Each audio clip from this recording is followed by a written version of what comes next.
In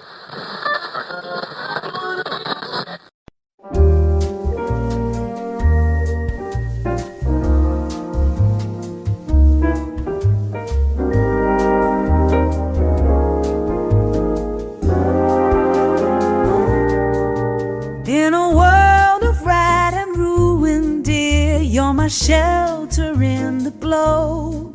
With your Pip-Boy on your wrist, my love. Welcome back, You're the my little voice I devils. long to know. Pull up a chair and grab whatever drink gets you through. Because, sugar, I've got a treat for you today. Before we dive into today's tape, take a second to think back to the first time you ever saw the wasteland. Having some trouble? That's 'cause you can't, right? You see, you and me, we grew up in it, got used to it, built a life around it. The wasteland and all its glorious danger and wonder is just normal to us. But our boy Nate, he has never seen it before. Just think on that for a sec. This man was frozen solid before the first rad roach ever figured out it could grow to the size of a Labrador. A time when the grass was green, the birds would sing you a song, and nobody had a care in the world. His normal was just sunshine and rainbows. Then he walked out to all of this. Yep, ol' Nate got his nuclear fallout cherry popped. Tape 3 is now rolling. Log 003, October 23rd, 2287. Late afternoon. Third entry today. When the platform reached the surface, the sunlight hit me hard. I actually recoiled. 210 years of fluorescent vault lighting, and I wasn't ready for mid-morning sun. That could have been a costly mistake. I need to be better than that if I want to survive. I'm not sure what I was expecting to see topside, but not this. The sky was bright, but wrong. The color was all wrong. The quiet was wrong. This was our neighborhood, our street, Sanctuary Hills. Where's the vibrant color?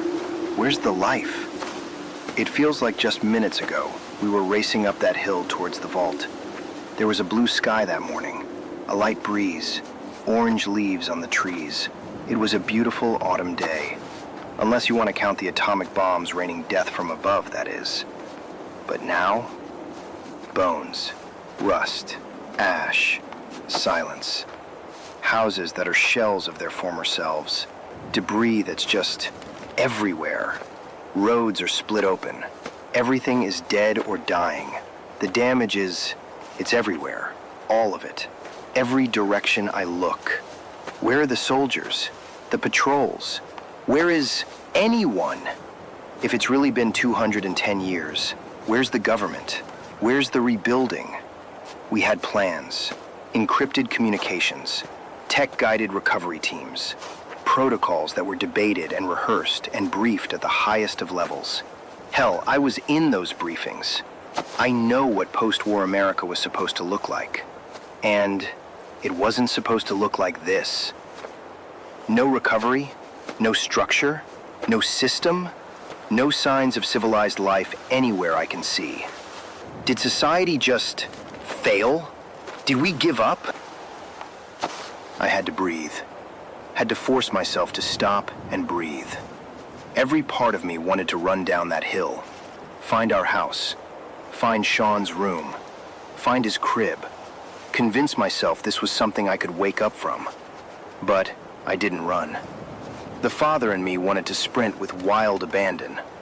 The soldier in me, though, he held the line. He always does. I locked it down.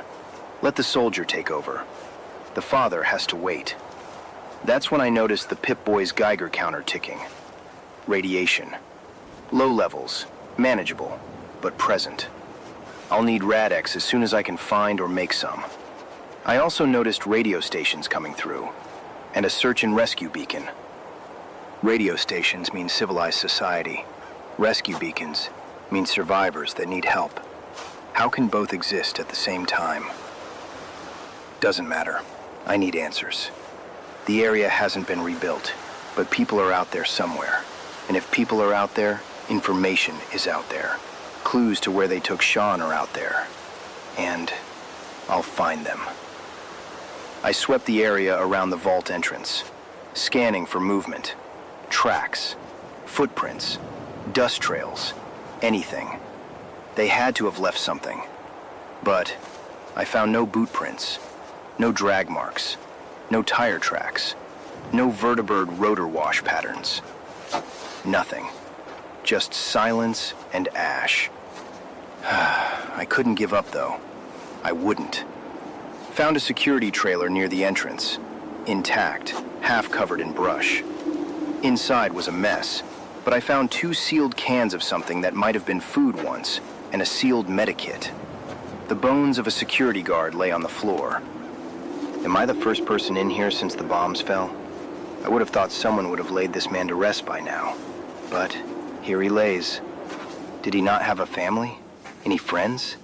Did no one miss him or care enough to check on him? Or was there no one left to do it? That makes me uneasy and sad.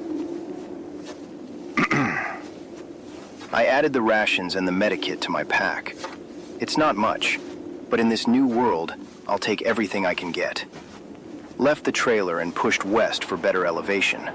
Set up an overwatch on a ridge, careful not to silhouette against the sky. Hiding is a skill, one that I excel at. But trying to hide in a bright blue vault suit in the glowing light of morning is a clown college degree program. Anyone can do this when it's easy, right? The area looked clear, no hostiles visible. Sanctuary Hills appeared abandoned, but I wanted to confirm before I moved down into it. I stayed on the high ground, used the trees for cover, and circled the perimeter. From up there I could see the whole town. Still, quiet, crumbling, a ghost of what it used to be. Then, movement, fast, coming in for my 6, underground. A mole rat, bigger than anything I saw pre-war, considerably bigger. I took it down with a security baton. Couldn't risk a gunshot, not until I knew what else was out there. I kept circling southwest for another vantage point on the neighborhood. Then I heard a woman's voice, loud, profane, and extremely motivated. Then gunshots.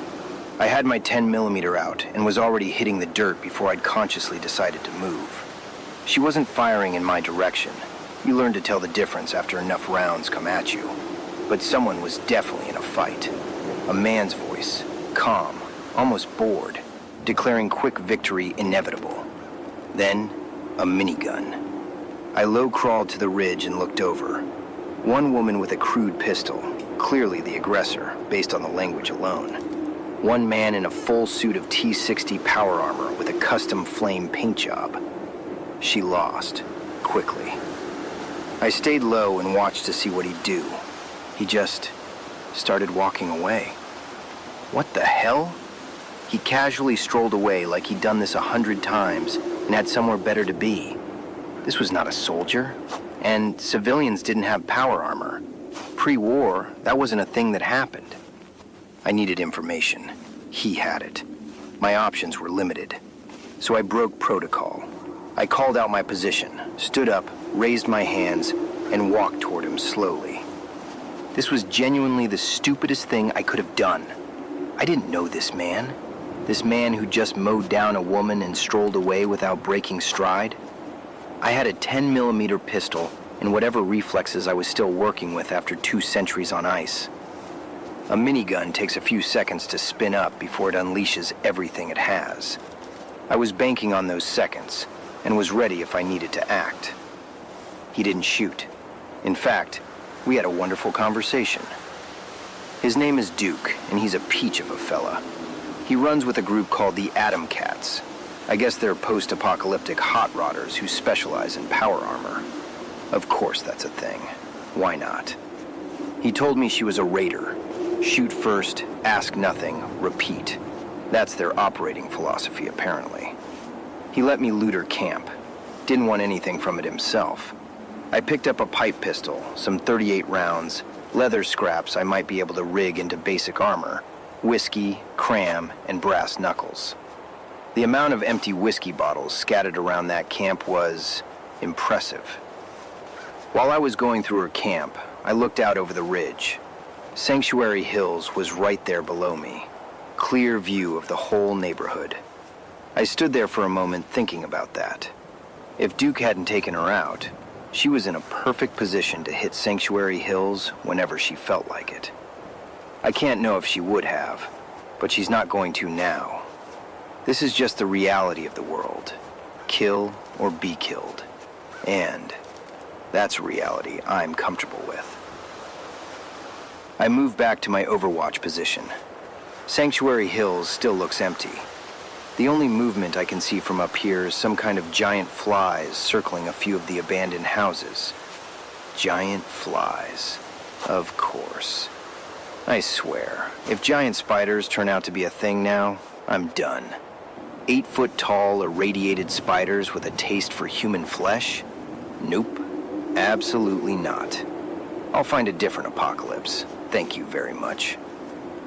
I saw no signs of recent human activity down there. It's just rot and ruin. Degraded, but stable enough, I suppose. I'm calling Sanctuary Hills secure. For now. It feels wrong, though. Like standing inside a photograph of somewhere you used to dream about. Not somewhere you actually lived. How did it fall this far? Why didn't anyone come back? Where is everybody? Wait, is that Codsworth? Our boy Nate can rest easy, I reckon.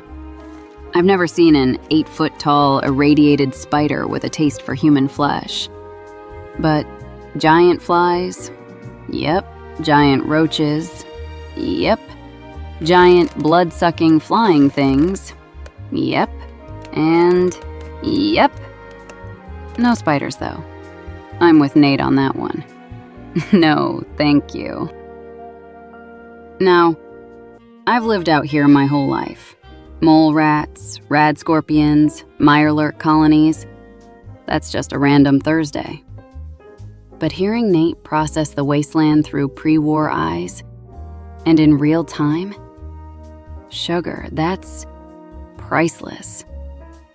But I want to talk about two things from this tape that I think are worth sitting with for a second. The first one, most people probably just walked right past without a second thought. And that's the security trailer. The bones of some random guard on the floor. And Nate, this man who has been awake for maybe 6 hours, who buried his grief under military discipline just to keep moving, stops. And he notices that nobody laid this man to rest. And it bothers him.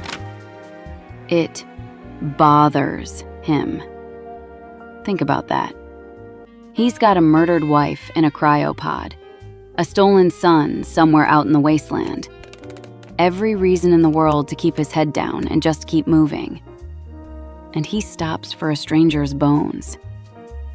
That's who Nate Campbell is underneath all that soldier, under all that anger.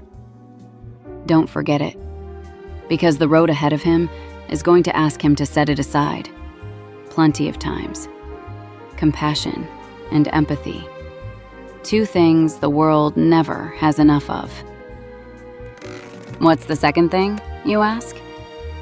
That moment with Duke, sugar. Now, I want to be very clear about what Nate did there. He spotted a man in T-60 power armor with a minigun.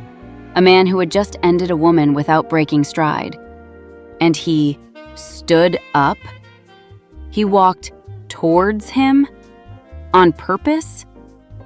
Now, either he has a death wish, which, fair enough given the morning he's had, or he is so completely certain of his own capabilities that a minigun at close range registered somewhere between mild inconvenience and manageable. Sugar, that's not a man you want hunting you. And if I had the chance to talk to the man that shot his wife, that stole his son, I'd offer this piece of advice. Start running. The signal's been getting some courier traffic lately, and I appreciate every letter. Gmail alone brought me 3 this past week. One smelled like whiskey and bad decisions. The fact that he was able to find his way to me at all is a minor miracle. Gmail's never met a bar he doesn't like. Anyway, keep 'em coming in, my little devils. The courier network is always open. Nate's heading into Sanctuary Hills next. He's going home. Now, what do y'all think he'll find there? My poppy used to say, home is just a bed that's empty. Or not. Stay close to the signal. Stay alive. Stay strange. Dusty out. Stay close, my vault dweller. Don't roam too far from me. With you I build our paradise beneath the desert sea. Oh my Calvin, you make my heart far away.